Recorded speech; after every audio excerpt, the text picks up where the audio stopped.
El aire de la plaza de Fuenteclara en la noche de la verbena era un tapiz denso, tejido con el humo dulzón de los puestos de buñuelos, el aroma a anís de las copas compartidas y el sudor de una multitud que celebraba con la desesperada alegría de quien solo conoce el trabajo duro.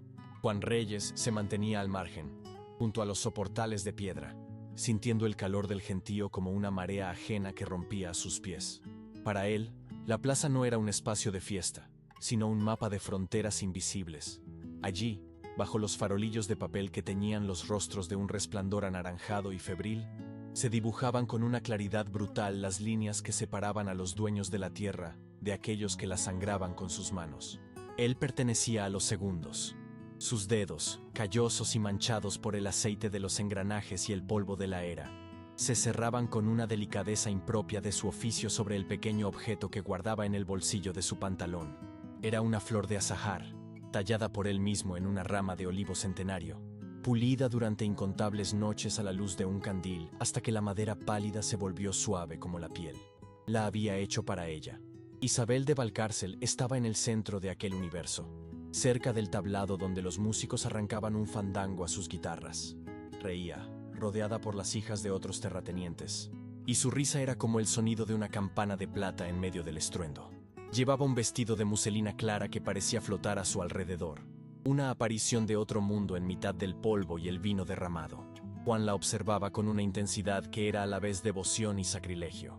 Cada gesto de ella, cada inclinación de su cabeza, cada vez que la luz de un farolillo se prendía en el broche de su pelo, era un golpe sordo en su pecho. Sabía que acercarse era una locura, una transgresión de un código no escrito pero grabado a fuego en el alma del pueblo. Pero esa noche, el peso de la flor en su mano era mayor que el peso de la prudencia. Y la esperanza, esa mala hierba que crece hasta en la tierra más yerma, le empujó a dar un paso al frente, abandonando la seguridad de las sombras. El trayecto a través de la plaza fue como cruzar un campo de batalla en silencio. La multitud, que se abría con deferencia casi religiosa para dejar paso a los Valcárcel y su círculo, se cerraba ante él con la indiferencia con que el agua se cierra sobre una piedra. Recibió empujones sordos y miradas fugaces de irritación de hombres que, como él, llevaban el cansancio de la jornada grabado en la cara. Pero él no los veía. Su mundo se había encogido hasta contener únicamente la figura de Isabel, cada vez más cercana.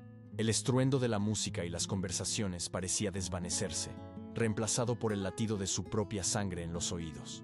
Estaba a solo unos pasos, lo suficiente para percibir el aroma limpio a lavanda que emanaba de ella, un perfume que hablaba de habitaciones frescas, de sábanas blancas y de una vida entera protegida del sol y del polvo que a él se le pegaban al alma. Ella alzó la vista, como si sintiera el peso de su mirada, y sus ojos se encontraron con los de él.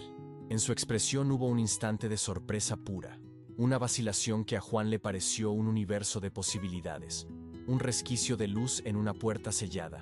Abrió la boca para decir su nombre, para pronunciar esas 3 sílabas que eran a la vez una oración y una condena, para ofrecerle la humilde flor de madera que contenía todas sus palabras no dichas. Fue entonces cuando una presencia a su lado bloqueó la luz de los farolillos, proyectando una sombra que lo cubrió por completo. La voz de don Ricardo de Valcárcel, suave como el terciopelo, pero con un filo de acero toledano, cortó el aire. ¿Tienes algo para mi hija, Reyes? La pregunta no era una pregunta, sino una sentencia, y el silencio que se extendió a su alrededor fue la prueba de que el juicio acababa de comenzar. Si te cautivan las historias donde el amor debe sobrevivir a la clase, el silencio y las elecciones imposibles, suscríbete ahora para seguir este viaje hasta su final, silencioso e inolvidable. El mundo pareció detenerse. El rasgueo de las guitarras se ahogó en una nota suspendida. Las risas murieron en las gargantas y un centenar de cabezas se giraron al unísono, atraídas por la tensión que emanaba del centro de la plaza como el calor de una hoguera. Juan sintió el peso de cada par de ojos sobre él, una presión física que le oprimía el pecho. Estaba acostumbrado a ser invisible en presencia de los Valcárcel, a ser parte del paisaje, una herramienta más al servicio del cortijo. Pero ahora, bajo la mirada inquisidora de don Ricardo, era dolorosamente visible, un punto oscuro y discordante en el lienzo brillante de su poder. El terrateniente era un hombre corpulento, erguido con la arrogancia de quien nunca ha tenido que agachar la espalda. Su chaqueta de paño oscuro, impecable a pesar del calor, y el brillo de un anillo de oro en su dedo meñique, hablaban un lenguaje de autoridad que todos en Fuente Clara entendían. Juan, aferrado a la dignidad como a un último salvavidas, enderezó los hombros y se obligó a sostenerle la mirada. Inclinó levemente la cabeza, un gesto de respeto formal que era también un acto de resistencia. Don Ricardo, dijo, y su propia voz le sonó lejana, extrañamente serena. Con su permiso, deseaba hablar con la señorita Isabel.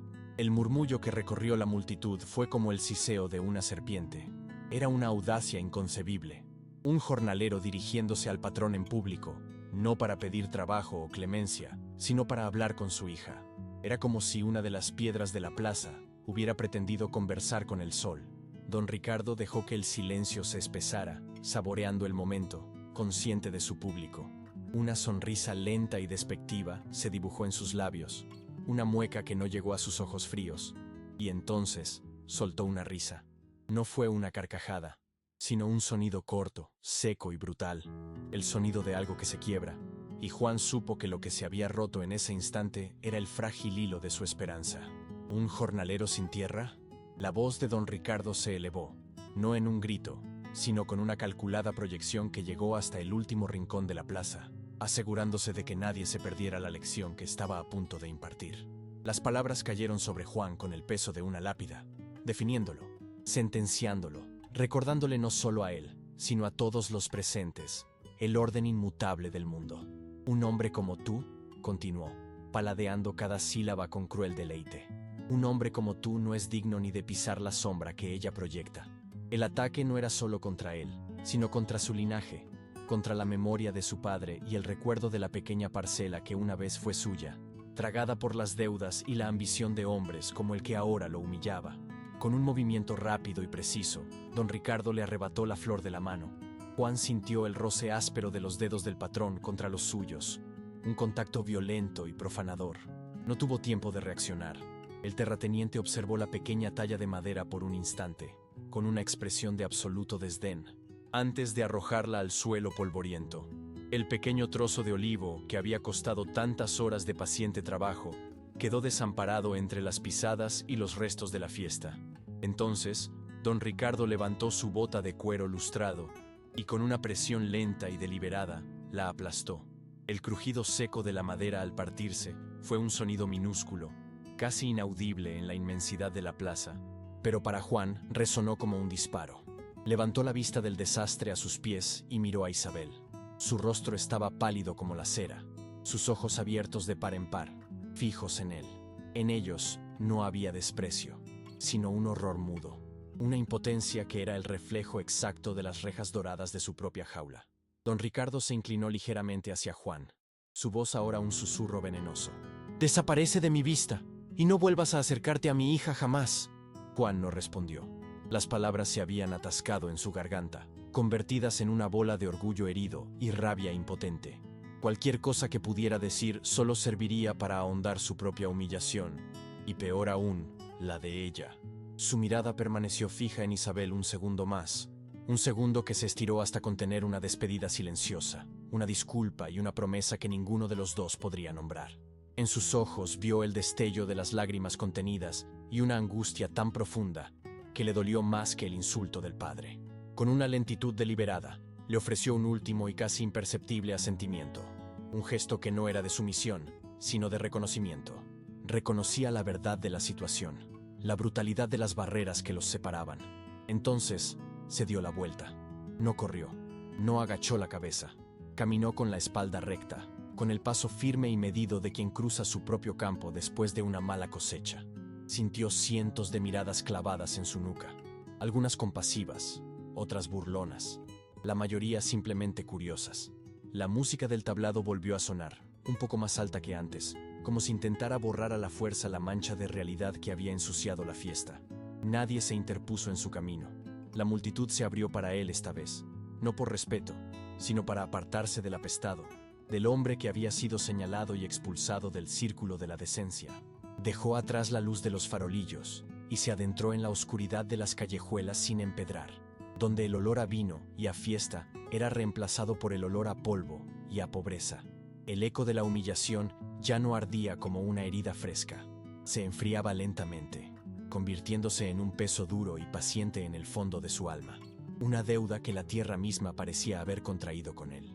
El eco de sus propias pisadas sobre la tierra apisonada era el único sonido que llenaba el mundo. Cada paso lo alejaba de la humillación en la plaza, pero lo acercaba a un dolor más antiguo, una herida que supuraba en la memoria de su sangre. El olor a polvo y a noche cerrada le trajo el recuerdo de otro tiempo, de unas manos más pequeñas y de una tierra que olía a promesa en lugar de a ceniza. Antes del latifundio de los Valcárcel, antes de ser Reyes, el jornalero, existió un niño que corría descalzo por una parcela de tierra modesta pero suya, un retazo de suelo rojizo salpicado de olivos tan viejos que sus troncos parecían las manos retorcidas de la propia tierra. Su padre, un hombre de espalda encorvada por el trabajo pero de mirada recta, le había enseñado el lenguaje de aquel lugar. Le enseñó a leer el cielo para predecir la lluvia, a escuchar el susurro de las hojas del olivo para saber si el árbol tenía sed, y a sentir con la palma de la mano la fiebre de una oveja enferma. Aquella pequeña finca, la finca de la Fuente Amarga, no era un imperio como el de los Valcárcel, sino un reino a la medida de un hombre honesto. Juan recordaba el tacto áspero de la corteza de los olivos bajo sus dedos infantiles, el sabor del pan horneado por su madre con el aceite de su propia cosecha, un aceite espeso y dorado como la luz del atardecer. Y recordaba, con una claridad que el tiempo no había logrado empañar, el silencio que cayó sobre la casa el día que el notario del pueblo, con su traje negro y su olor aserrado, leyó en voz alta los papeles que convertían su reino en una deuda. Su padre no lloró. Se limitó a mirar por la ventana hacia sus olivos, con una expresión de infinita y silenciosa derrota que se grabó a fuego en el alma del niño. Aquella noche, mientras su padre tosía en la oscuridad, un sonido seco y persistente que era el preludio de su fin, Juan se prometió a sí mismo que recuperaría no la tierra, que ya daba por perdida, sino el honor que había sido enterrado con ella. Los años que siguieron a la pérdida de la finca fueron una lección de supervivencia impartida en el lenguaje universal de la necesidad. Huérfano y con poco más que la ropa que llevaba puesta y el recuerdo de la dignidad de su padre, Juan aprendió a convertir sus manos en su única herencia. Empezó en las cuadras de un ganadero menor, un hombre rudo pero justo que le pagaba con un plato de comida caliente y un jergón en el pajar. Allí, entre el olor penetrante del amoníaco, el perfume dulce del heno fresco y el calor animal de los caballos, descubrió que poseía un don. Tenía una paciencia infinita con las bestias, una calma que parecía comunicarse con ellas a través del tacto. Aprendió a limpiar cascos con la delicadeza de un cirujano, a trenzar crines con la precisión de un artesano y, sobre todo, a domar potros salvajes no con la fuerza bruta del látigo, sino con la persistencia de una voluntad tranquila. Pasaba horas interminables en el corral, bajo un sol implacable, moviéndose en círculos lentos alrededor del animal asustado, hablándole en un susurro monótono, hasta que el miedo en los ojos del caballo se transformaba en curiosidad, y la curiosidad en confianza. Su reputación empezó a crecer, un rumor silencioso que viajaba de finca en finca. No era solo un mozo de cuadra, era el muchacho que podía amansar al diablo si le ponían una jáquima en las manos. Ahorraba cada real que ganaba, guardándolo en una pequeña caja de hojalata que escondía bajo una losa suelta. Se compró unas botas de cuero resistentes, luego una camisa de tela decente, y finalmente una navaja de buen acero con la que empezó a tallar trozos de madera en las largas y solitarias noches. Una forma de mantener sus manos ocupadas y su mente alejada de los fantasmas del pasado.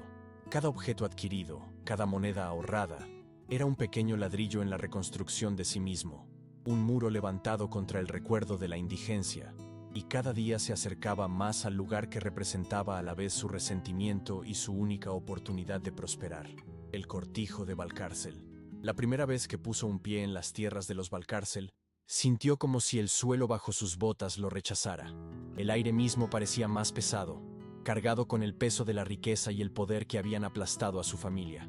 El cortijo se alzaba en la distancia, una fortaleza blanca y arrogante coronada de tejas anaranjadas, rodeada por un mar de olivos que se extendía hasta donde alcanzaba la vista. Era un paisaje de una belleza opresiva, una demostración de dominio sobre la tierra que empequeñecía todo a su alrededor. Lo contrataron por su fama con los caballos. Don Ricardo, un hombre que valoraba un buen animal casi tanto como una buena dote, quería los mejores para su cuadra personal. y el nombre de Juan Reyes había llegado a sus oídos. Le asignaron una pequeña habitación en las dependencias de los jornaleros. Un cubículo de cal y piedra con un catre y una ventana minúscula que daba a un muro. La diferencia entre el lujo de la casa principal y la miseria de los barracones era un abismo, un recordatorio constante de su lugar en el universo. Pero Juan no se dejó intimidar. Se sumergió en su trabajo con una disciplina monástica.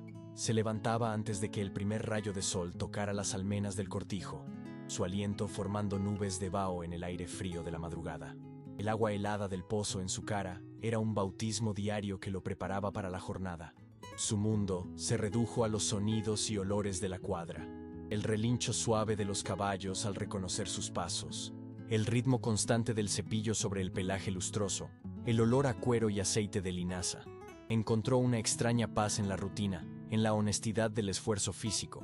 Estaba construyendo algo sólido, una reputación de fiabilidad que era su única moneda en aquel reino. Y fue allí, en la penumbra polvorienta de su santuario, donde la vio por primera vez, una silueta recortada contra el rectángulo de luz cegadora de la puerta, una aparición de un mundo que le estaba tan vedado como el cielo. Ella había entrado en la cuadra buscando a su padre, pero don Ricardo ya se había marchado a supervisar la cosecha. Juan estaba trabajando con un nuevo semental árabe, una bestia magnífica y nerviosa de pelaje negro como el azabache. El caballo piafaba y sacudía la cabeza, desconfiado del nuevo entorno. Juan no la vio al principio, concentrado por completo en el animal, moviéndose a su alrededor con una fluidez casi líquida, su voz un murmullo tranquilizador que era apenas audible por encima del resoplido del caballo. Isabel se quedó en silencio junto a la puerta, fascinada por la escena. Había visto a docenas de mozos de cuadra, hombres que trataban a los caballos con una mezcla de brutalidad y miedo, pero nunca había presenciado una comunión como aquella. El hombre y la bestia parecían estar inmersos en una conversación sin palabras, un baile de confianza y respeto. Cuando el caballo finalmente se calmó, bajando la cabeza para permitir que Juan le acariciara el hocico, él se dio cuenta de su presencia, se irguió lentamente y se giró. Sus miradas se cruzaron a través del pasillo de la cuadra, a través de los rayos de sol que se filtraban por las rendijas del techo, cargados de partículas de paja y polvo que danzaban en el aire. Él era solo un jornalero, cubierto de sudor y suciedad, y ella, la hija del patrón, vestida con un sencillo pero elegante vestido de lino blanco. El abismo entre ellos era tan vasto como el olivar que los rodeaba. Él inclinó la cabeza, un gesto de respeto mudo. Ella, en lugar de marcharse o de darle una orden con la distancia esperada, dio un paso adelante. «Es un animal precioso», dijo, y su voz, clara y educada, sonó extrañamente íntima en el silencio de la cuadra. «Se llama Sombra», respondió él, su propia voz un poco ronca por el desuso. Fue un intercambio insignificante, apenas una docena de palabras, pero en aquel instante el mundo pareció contenerse, y ambos sintieron el peso de algo nuevo, una conexión tan frágil e improbable como una flor de almendro brotando en mitad del invierno. Aquel primer encuentro se convirtió en el germen de una rutina silenciosa, un ritual no hablado que ninguno de los dos se atrevía a reconocer. Isabel empezó a visitar las cuadras con más frecuencia, siempre con un pretexto plausible: comprobar el estado de su yegua, llevar un terrón de azúcar a un potro recién nacido, o simplemente buscar un respiro del ambiente sofocante de la casa principal. Juan nunca iniciaba la conversación. Continuaba con su trabajo, puliendo una silla de montar o revisando una herradura, pero su cuerpo entero era consciente de la presencia de ella. Hablaban poco, y cuando lo hacían, sus palabras orbitaban en torno a temas seguros como los caballos o el tiempo.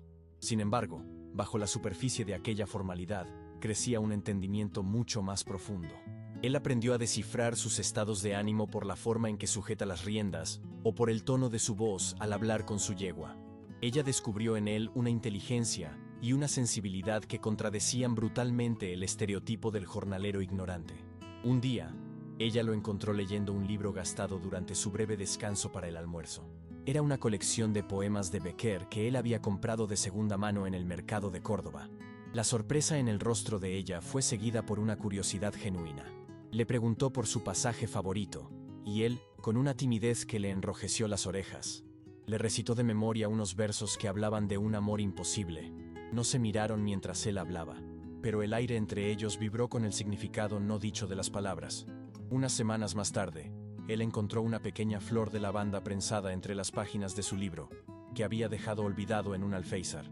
No había nota, no había explicación, solo aquella diminuta ofrenda púrpura y perfumada. Levantó la vista y la vio observándolo desde el balcón de la casa principal. Sus ojos se encontraron a través de la distancia, y ella le dedicó una sonrisa tan leve que podría haber sido una ilusión, un secreto compartido que ahora los unía con un hilo invisible y peligroso. La intimidad entre ellos se forjó en los espacios olvidados del cortijo, en los momentos robados al amanecer o al anochecer, cuando la estricta jerarquía de la finca se relajaba ligeramente. Una noche, una de las yeguas más valiosas de don Ricardo se puso de parto, y el alumbramiento se complicó. El veterinario no podía llegar hasta la mañana siguiente, y el capataz, un hombre de pocas luces, estaba a punto de dar a la yegua por perdida. Juan, sin embargo, se negó a rendirse. Trabajó durante horas a la luz de un único candil, con una calma y una pericia que asombraron a los pocos que observaban. Isabel, enterada de la situación, bajó a las cuadras, desafiando el decoro y la hora tardía. Se quedó a su lado, pasándole trapos limpios y cubos de agua tibia, siguiendo sus instrucciones en voz baja sin hacer preguntas. El aire de la cuadra era denso, olía a sudor, a sangre y al miedo de la yegua. Durante horas, no fueron la hija del terrateniente y el jornalero, sino dos personas unidas por un propósito común, luchando por salvar una vida. En el silencio agotado que siguió al nacimiento del potro, sano y salvo, compartieron un trozo de pan y un poco de vino que ella había traído a escondidas de la cocina. Sentados en un fardo de paja, la luz del candil suavizaba sus rasgos y borraba las sombras de la fatiga. Hablaron como nunca antes, no de caballos, sino de sí mismos. Ella le confesó su sensación de ahogo, de ser una pieza más en el tablero de alianzas de su padre. Él le habló de la tierra que perdió su familia, no con amargura, sino con una melancolía profunda. En un momento dado, al pasarle ella la bota de vino, sus dedos se rozaron. Fue un contacto fugaz, la piel de ella suave y fresca contra la suya, callosa y cálida, pero el efecto fue como una descarga, un recordatorio súbito y violento de la barrera que los separaba, haciéndolos retroceder como si se hubieran quemado. El hilo invisible que los unía, tejido con miradas, palabras susurradas y secretos compartidos, no tardó en volverse peligrosamente visible para los demás.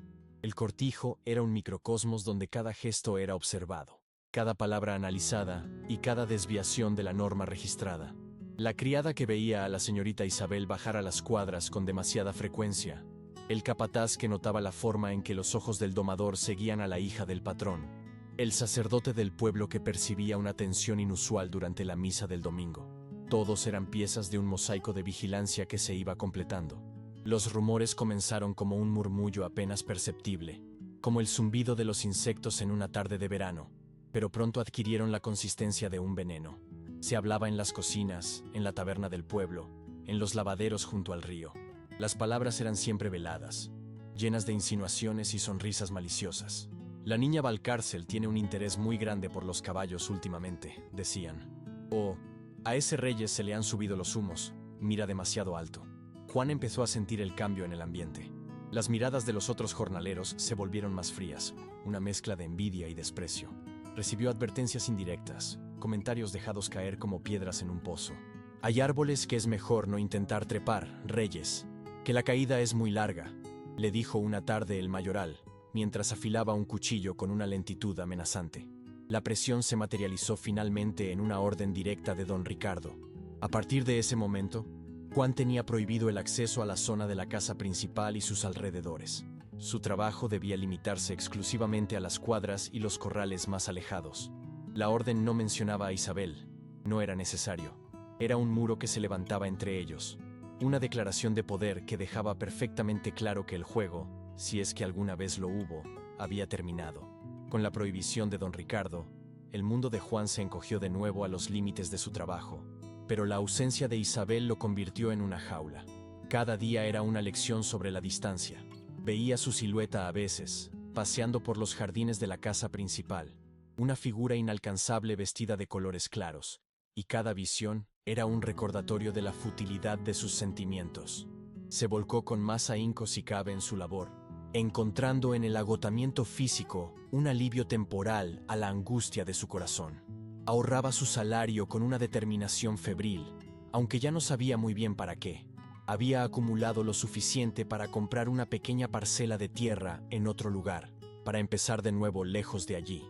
Tenía un buen nombre, un oficio respetado y una modesta cantidad de dinero que representaba años de privaciones y esfuerzo. Había construido una vida desde la nada, ladrillo a ladrillo, con la fuerza de sus propias manos. Era dueño de su destino, de su trabajo, de su dignidad. Era dueño de todo, excepto de la única cosa que le importaba.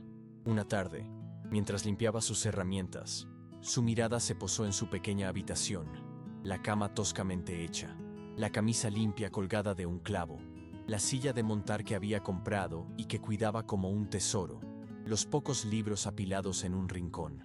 Todo aquello era real, tangible, producto de su sudor. Era la prueba de que era un hombre de valía. Pero entonces pensó en ella, en la suavidad de su voz, en la inteligencia de su mirada, en el mundo de cultura y refinamiento al que pertenecía. Y todo lo que él había construido le pareció de repente insignificante, un castillo de arena frente a la marea de la realidad social. Comprendió con una claridad desoladora que el amor, por muy profundo y sincero que fuera, no podía construir un puente sobre aquel abismo. El amor no podía comprar tierras, ni borrar linajes, ni silenciar las lenguas del pueblo. Se dio cuenta de que seguir amándola en silencio era una forma de tortura, pero que intentar reclamar ese amor abiertamente no sería un acto de valentía, sino de una crueldad egoísta que la arrastraría a ella a la ruina. La prohibición de don Ricardo no fue un muro de ladrillo y argamasa, sino una construcción de silencios y distancias que resultó ser mucho más infranqueable. El universo de Juan se contrajo hasta los límites polvorientos de las cuadras y los corrales más lejanos, un reino de cuero, heno y soledad, que ahora se sentía como una celda de exilio. Los primeros días se aferró a la esperanza de que ella encontraría una manera de burlar la vigilancia, un resquicio en la nueva y rígida disciplina del cortijo. Se encontraba a sí mismo alzando la vista cada vez que una sombra se movía en la linde de su territorio permitido, el corazón dándole un vuelco inútil al confundir el vuelo de un pájaro o la figura de una criada con la suya.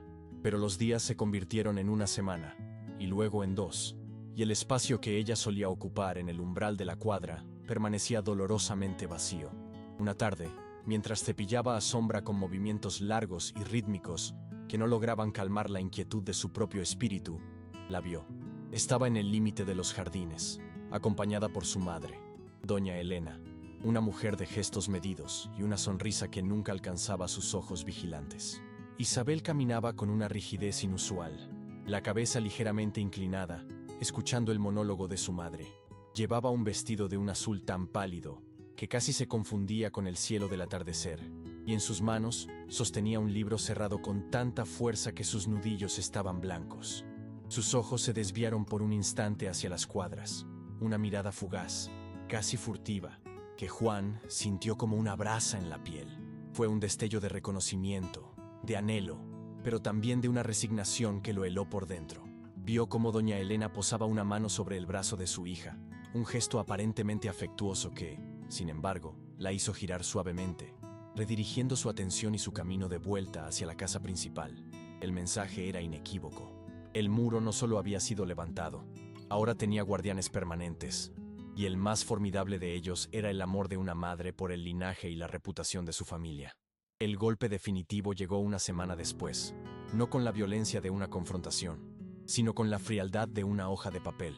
Un mozo joven, uno de los que trabajaban en la cocina, y que siempre había evitado su mirada, se le acercó con una torpeza estudiada y le entregó un pequeño sobre doblado. No tenía remite, pero el papel era de una calidad que solo podía proceder de la casa principal. Juan esperó a que el muchacho se alejara, sintiendo el peso del sobre en su mano callosa como si fuera una piedra. Se retiró a la penumbra de un guadarnés, el olor a cuero y a cera llenando sus pulmones mientras sus dedos, torpes por la tensión, rompían el sello. Dentro, una única hoja. La caligrafía era la de ella, pero carecía de la fluidez y la vida que él recordaba de la nota que una vez le dejó. Cada letra parecía trazada con un esfuerzo inmenso, las palabras erguidas y formales, como soldados en una formación defensiva.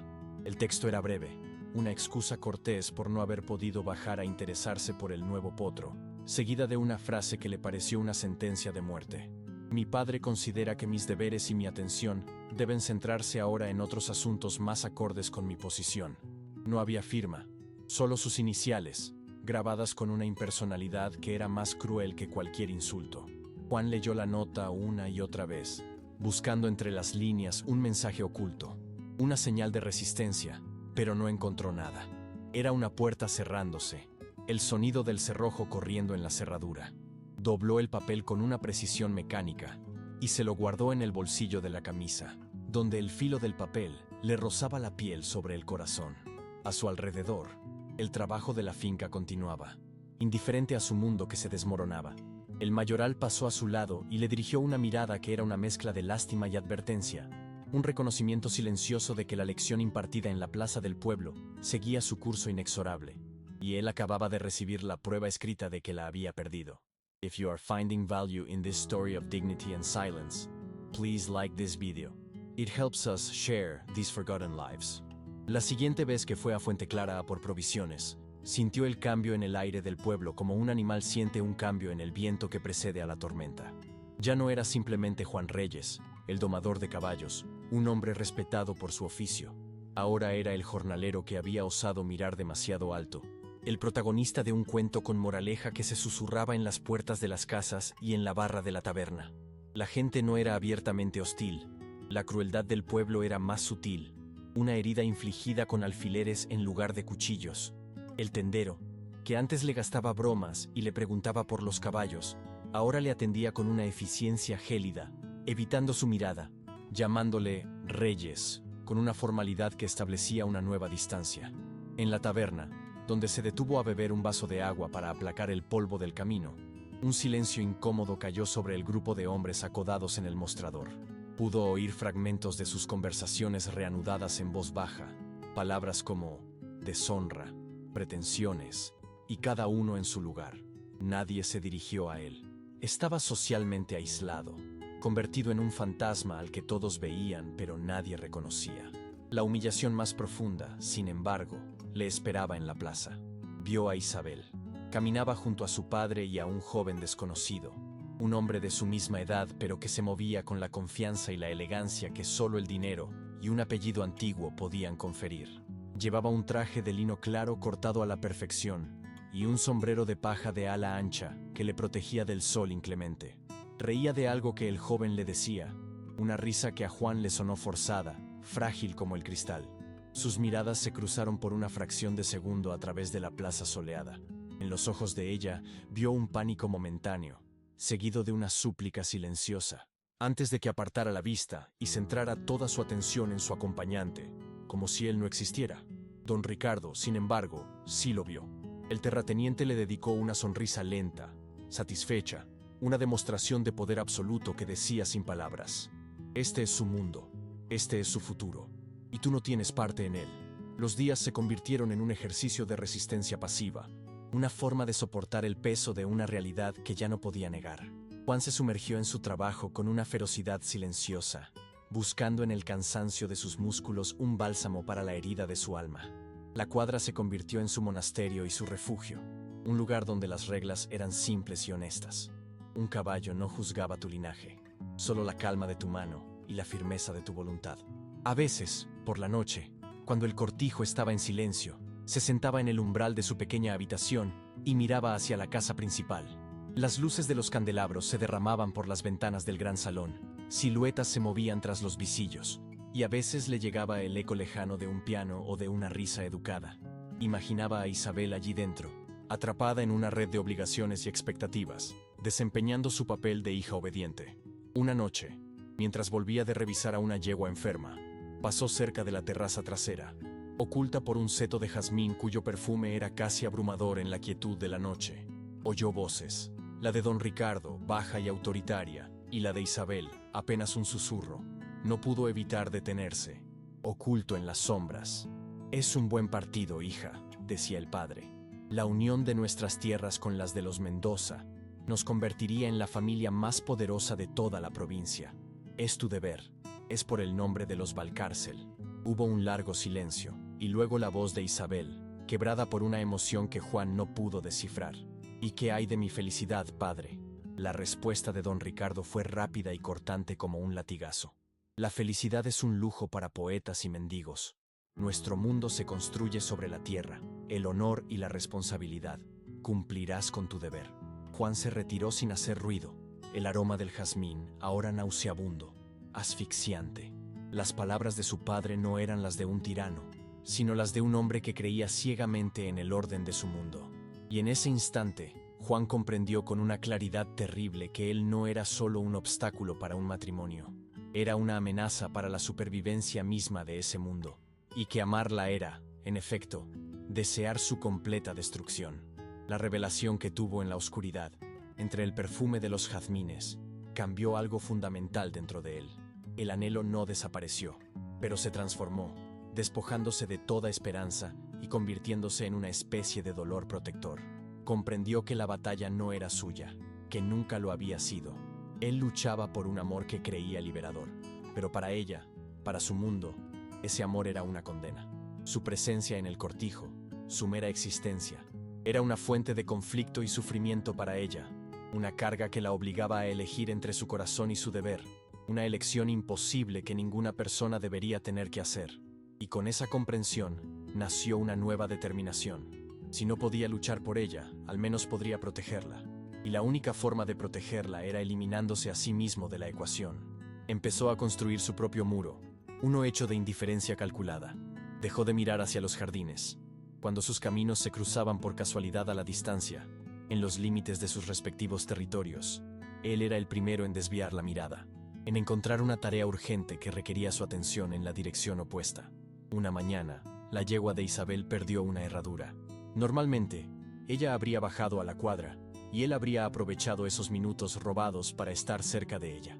Esta vez, sin embargo, cuando el mozo de cuadra vino a avisarle, Juan se limitó a asentir con la cabeza, y dijo, con una voz neutra que le costó un esfuerzo sobrehumano: «Dígale a la señorita que enviaré al herrador del pueblo. Estoy demasiado ocupado con los potros nuevos». Sabía que el mensaje le llegaría, y sabía cómo lo interpretaría ella, como un rechazo, como una fría indiferencia. Cada una de estas pequeñas retiradas era como clavarse una astilla en el corazón, pero se obligaba a soportar el dolor, convenciéndose de que era un sacrificio necesario, un acto de amor más puro que cualquier flor tallada en madera, porque no pedía nada a cambio, ni siquiera ser comprendido. El encuentro inevitable ocurrió una tarde de finales de verano, cuando el aire era pesado y el cielo del color del plomo fundido. Juan llevaba un potro joven al abrevadero, cerca de una vieja fuente de piedra que marcaba el límite no oficial entre las dependencias de servicio y los terrenos de la casa. Al doblar un recodo del sendero, se encontró de frente con ella. Estaba sola, sin la vigilancia de su madre o la compañía de una criada. Llevaba una cesta de mimbre con flores recién cortadas, los colores vivos de las dalias y las cinias contrastando con la palidez de su rostro. Por un instante, el tiempo se detuvo. Se quedaron mirándose, el espacio entre ellos cargado con todo lo que había pasado, con todas las palabras no dichas y los sentimientos reprimidos. En sus ojos, él vio una tormenta de emociones, dolor, confusión y una pregunta desesperada que no se atrevía a formular. Su instinto, su corazón, le gritaba que diera un paso adelante, que rompiera el silencio, que le explicara que su distancia era una forma de protegerla. Pero su nueva y amarga resolución se impuso. Vio más allá de ella, hacia la imponente silueta del cortijo, el símbolo de todo lo que los separaba, y supo lo que tenía que hacer. Con un esfuerzo que le tensó todos los músculos de la mandíbula, compuso una expresión de fría cortesía. Inclinó la cabeza en un gesto formal y distante, el mismo que le habría dedicado a cualquier otra mujer de su clase a la que no conociera. «Señorita», murmuró, su voz un sonido áspero y ajeno. Y sin esperar respuesta, tiró suavemente de la jáquima del potro y continuó su camino, rodeándola como si fuera una extraña, un obstáculo en su senda. No se atrevió a mirar atrás, pero sintió la herida que su gesto había infligido, la sintió en su propia carne, y supo que ella lo había interpretado exactamente como él pretendía, como el final definitivo, una muestra de que el jornalero sin tierra finalmente había aprendido cuál era su lugar. Esa noche, el sueño le fue esquivo. Daba vueltas en su catre, el recuerdo del rostro herido de Isabel grabado a fuego en el interior de sus párpados. Cada vez que cerraba los ojos, veía sus ojos llenos de una incomprensión que era peor que el odio. La había lastimado deliberadamente. Había usado su propio orgullo como un arma contra la única persona que había visto más allá de su condición. El remordimiento era una bestia que le roía las entrañas. Se levantó y salió al exterior, buscando en el aire fresco de la noche un alivio que no llegaba. La luna llena bañaba el paisaje con una luz plateada y fantasmal, haciendo que las paredes encaladas del cortijo parecieran huesos blanqueados por el sol.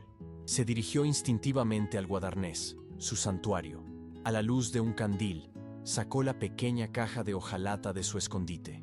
Dentro, el dinero que había ahorrado durante años, billete sobre billete, moneda sobre moneda, el fruto de su sudor y su sacrificio. Lo contó. Había suficiente.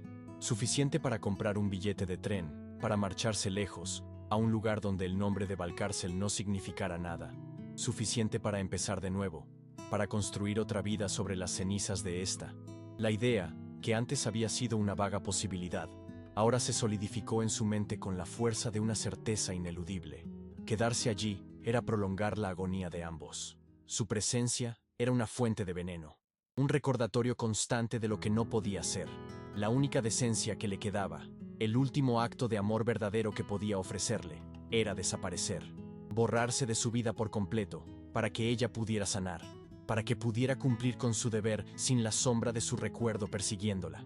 Miró por última vez hacia la casa principal, hacia la ventana de la habitación que sabía que era la suya, una pequeña mancha de oscuridad en la inmensa fachada. Se despidió en silencio, no de la mujer que amaba, sino de la posibilidad de lo que podrían haber sido, y al hacerlo, sintió que una parte de él moría para que ella pudiera vivir en paz. La decisión, una vez tomada, se asentó en su pecho no como una liberación, sino como una losa de hielo. El plan de marcharse, de disolverse en el anonimato de otra provincia, se había formado en la oscuridad de la humillación, pero ahora, a la luz cruda de la autoconciencia, le parecía una cobardía. Abandonarla era protegerla de sí mismo. Sí, pero también era abandonarla a su suerte, a un destino dictado por la ambición de su padre. Era una forma de sumisión, una aceptación final de que el mundo de los Valcárcel era el único real y que el suyo propio no tenía peso ni derecho a existir. Se sentó en el borde de su catre, el jergón hundiéndose bajo su peso, y contempló la habitación que había sido su universo durante los últimos años. El olor a cuero viejo, a sudor seco y a la paja del colchón era el perfume de su vida. Una vida de esfuerzo honesto que ahora le parecía una preparación para este único momento. No, no se iría así. No se desvanecería como una sombra al amanecer. Su padre no le había legado un recuerdo de tierra perdida para que él huyera, sino para que recordara el valor de lo que era suyo por derecho. Se levantó y caminó hacia la pared del fondo, donde un par de alforjas viejas colgaban de un clavo de hierro. Metió la mano en el bolsillo más profundo y polvoriento, un lugar que nadie habría pensado en registrar, y sacó un objeto envuelto en una tela de lino amarillenta. Lo desenvolvió con el cuidado de un sacerdote que maneja una reliquia sagrada. Dentro no había dinero ni joyas, sino un cilindro de cuero endurecido, sellado con cera que se había resquebrajado con el paso de las décadas. Con dedos temblorosos, rompió el sello y extrajo el contenido, un pergamino enrollado, tan frágil que parecía a punto de convertirse en polvo. Al desenrollarlo con infinita precaución, la caligrafía antigua y los sellos reales se revelaron a la tenue luz del candil. Era el fuero antiguo, la carta real que otorgaba a su linaje, a los reyes, la propiedad perpetua y soberana de la fuente amarga, el manantial que era la sangre misma de aquel latifundio. Lo sostenía en sus manos, un trozo de historia olvidada que tenía el poder de derribar un imperio, y sintió el vértigo de un hombre que, habiéndose creído desarmado toda su vida, descubre que siempre ha tenido en su poder la única llave de la fortaleza. El tacto del pergamino, seco y quebradizo como la piel de un anciano, le transportó a otra habitación, a otra noche impregnada de un silencio diferente, no el silencio de la soledad, sino el de la muerte inminente. Tenía 15 años, y su padre agonizaba en un lecho improvisado, su cuerpo consumido por la fiebre y el trabajo. El aire olía a enfermedad y a pobreza, una mezcla dulzona y acre que se le pegó a la memoria para siempre. En un último esfuerzo, su padre le había hecho un gesto para que se acercara y, con una voz que era apenas un susurro de hojas secas, le había contado la historia del fuero. Le explicó que aquel documento era su única herencia verdadera, más valiosa que la tierra que habían perdido, porque contenía no solo un derecho, sino una responsabilidad. Esta es la prueba de nuestra honra, Juan, le había dicho, sus ojos febriles fijos en los suyos. No es un arma para la venganza. La venganza envenena el alma y te convierte en aquello que desprecias. Es un ancla, para que nunca olvides de dónde vienes, para que sepas que tu sangre no es la de un siervo, sino la de hombres libres que bebían de su propia agua. Le hizo prometer que lo guardaría en secreto, que solo lo usaría si llegaba un día en que la justicia, y no el rencor, lo exigiera. Vivirás entre ellos, continuó su padre, con una terrible lucidez. Te verán como a uno más, un jornalero sin nada, y esa será tu prueba. Aprende a ser un hombre de valía sin necesitar que un papel lo demuestre, que tu honor resida en tus manos y en tu palabra, no en un sello real.